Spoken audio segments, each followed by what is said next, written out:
Okay, so you're out in the woods and you're setting up your camp and the flies are driving you insane and you're wondering, what can I do to deal with these flies?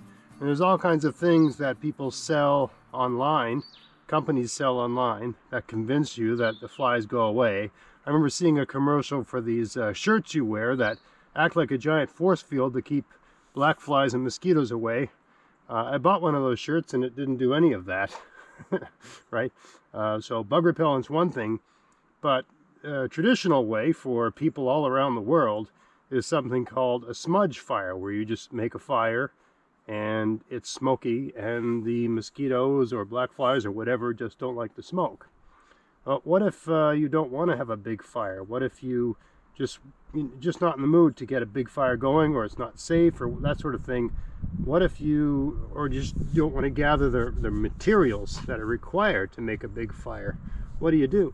Well, a great solution is to set up something like this, where you've got a tin can, just a bean can, right? You go in the woods, you bring beans and wieners, delicious meal, right? And what you do is you make some holes about 1 inch from the bottom, give or take. Okay, and then you put some rocks in the bottom. This just keeps the thing from tipping over. Okay, so let's do this here. We got a tin can here. It's an old tin can, and you got your pocket knife. You should always bring a pocket knife in the woods. And you got one of these can opener thingies, right? So about 1 inch or so from the bottom, you just make some holes, right, all the way around. This lets air into it, right? Always have a pocket knife with a little can opener thingy, right? Always good to have a pocket knife in your pocket. Okay, so this allows air to get into the bottom of the can, okay? Then you set it on something that's kind of fireproof, ideally, right? Because it gets very, very hot, okay? And you put some rocks in the bottom, or clay, or dirt, or, you know, something heavy, just to give it stability. If you want to be extra safe, you got your cooking pan for frying up your trout or whatever, put that on there, okay? So that it's just extra fireproof. And I would not have this on the ground. I have it up off the ground somewhere. You have to just be relatively ingenious in how you figure these things out.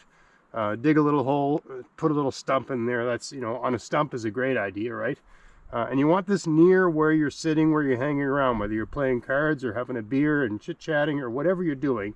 You want this nearby. And if the flies are bad, you set up more than one of these, okay? Right? But, you know, you use one. If it's not keeping the flies away, make another and another and another. And what this does is it makes smoke, okay? And the biting insects, whatever they are, when they smell that smoke, they think the forest is on fire. This is I don't know what they think, but this is my theory.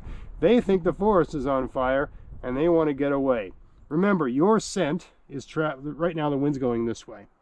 Your scent is going wherever the wind takes it. So if you've got something else that smells like danger going in the same direction as your scent, instead of being drawn to your scent, again, the wind's going this way right now, so instead of all of the blood-sucking insects that fly, they're drawn to your scent. The wind carries your scent. They're everywhere, they're all over the place, and they catch a whiff of your scent, your delicious human blood scent, mammal scent, and they go towards you. So what you're doing is adding this smell, this danger smell to your scent, and they won't come towards you. And if you have enough of these sitting around, you know, most of the time this works really, really well. Okay, now in terms of fuels, you know, you need something to get it started. I think birch bark's a great one. So this is almost like, if you look at it, this is like a hobo stove, right? So you put some stuff in there that just burns good to get things going, right? But also charcoal from your fire. If you had a fire the night before, if you find some somewhere, that's handy. Not necessary. It'll work without that. These work okay. These are spruce cones, pine cone, spruce cone. Right? These work okay, but they're not great. The ideal thing is some dry mushroom. If you're walking through the woods and you see a what's it called, a fallen or a rotten spruce tree, not spruce tree, birch tree. There's other trees that'll have these. It's called a horseshoe fungus. Okay, there's different names for it. I think false tinder is another term for it, horseshoe fungus. But I find it makes a great, so these are just cut up horseshoe fungus, okay? Great thing about these is they make a nice, they don't burn, they smolder and they smoke, right? That's what you want. You want things that you put in there that don't burn. They smolder and they smoke. Something like that, horseshoe fungus is good. Also, another good thing is what they call punk wood, right? The pieces of a rotten tree, right? You put some of that in there, right? I fill it about halfway full, right? Then get some actual fuel in there, something that'll burn, just to get everything going, okay? A little bit of birch bark is great, but, you know, a Kleenex, a piece of wax paper, whatever you can get a hold of that burns great, right? You put a bit of that in there, okay? All right, so let's light this on fire. You get that going with whatever means you have to make a fire.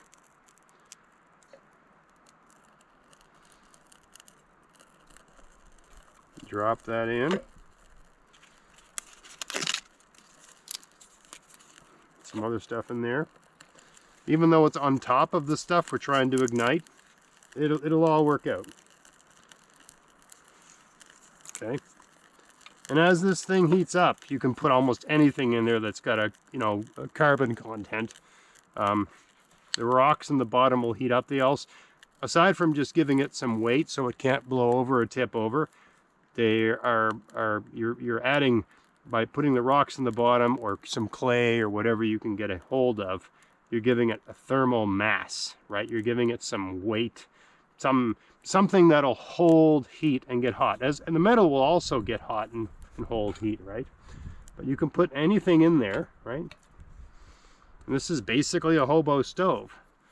But once the punk wood or the horseshoe fungus, I mean, I'm sure there's other kinds of mushrooms that burn good too. I just don't know how many are safe to burn.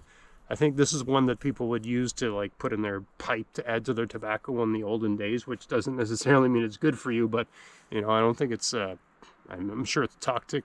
Everything's toxic at some level, but I'm sure it's okay, right? This sort of thing is great, right?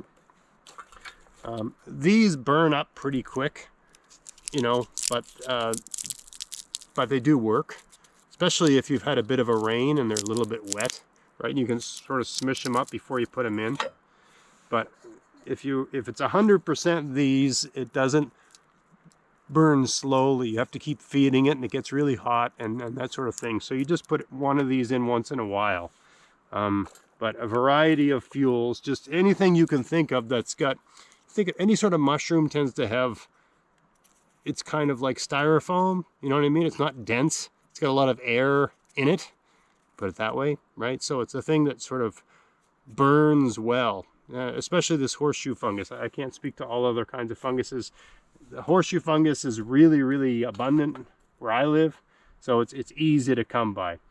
Any dead spruce will tend to have that. People are going to ask me, what about using chaga?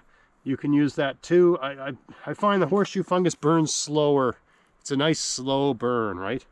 So what I've got in this little plate, that's maybe about an hour's worth, maybe an hour and a half, right? So you're sitting around camp and you're taking it easy and you're playing cards and you just have one of these going, right? You see the smoke coming out of there now? That's pretty much how it works, right? That's all you need, right? So you just keep feeding that. You don't want it overflowing, right? Because it's safer, especially if it's dry and you don't want to start a forest fire or anything like that. You know, it's a relatively safe way to have a smudge fire that puts smoke out, sends the smoke in every direction the wind's going. Really, really easy to maintain. Think about what it takes to make a smudge fire, right? You need a fire pit that's safe to operate, and you got to gather stuff and throw it in there and manage the fire pit and don't burn the forest down and all that sort of stuff. But By contrast, you just have a can of beans with some holes in the side, right? So the air can get in, right? But you know, not a lot of sparks. Nothing's going to come out of there. It's all contained, right? And yeah, you can run that for about an hour or so. Eventually, it'll fill up with stuff, and you'll see the stuff on the bottom gets above the holes, right? That's when you want to just let it burn out and empty it before you use it again, because you want the air to get it. You have those holes there so that air can get in, right? And keep the thing burning without it igniting, right? You just want this, just like this thing's running right now, a smolder. Now, while you're running it, every once in a while, it's really handy having it in a pan like this so that it's completely contained. Every once in a while, you give it a little tap like that to help all little ashes and things settle down, and that'll just help everything in there burn, right? But the longer this runs, it just gets this nice slow burn as you add things, right? And that doesn't seem like much, but this is analogous to those green ring things that people use on their front deck. You know, those ever seen those spiral green things that people use to keep mosquitoes away? I don't know what those are made of, but you don't need those things. All you need is a tin can and some, you know, pretty much like just stuff from the forest floor. Because when the forest's on fire, the forest floor is on fire, and all of those smells, I don't know what chemicals are being released here, I don't know what's going on, but this keeps bugs away. If one doesn't keep the bugs away, make another one. You know, like this one's on to your left, put another one to your right, put another one behind you. Put them somewhere where it's safe, they're not going to get kicked over, right? All that sort of stuff, because these can get quite hot. They can get so hot that you can't pick them up. Also, make sure you've got something around to pick them up, right? Because you cannot pick these up with your hands. They'll get hot, right? Because you're going to have glowing embers, so they're going to be whatever that is, 500 degrees Celsius, give or take, right? So they get super hot, but as long as you've got some sort of setup that keeps it all safe, you've got a really, really, really easy smudge fire that's easy to maintain, that just uses the most minimal amount of materials, and it'll keep the flies away, and that way you can enjoy your camping trip and not go insane from the bugs. So anyway, I hope you found that interesting. If you did, please like, share, subscribe, and until next time, enjoy the outdoors on the cheap. Thanks for watching.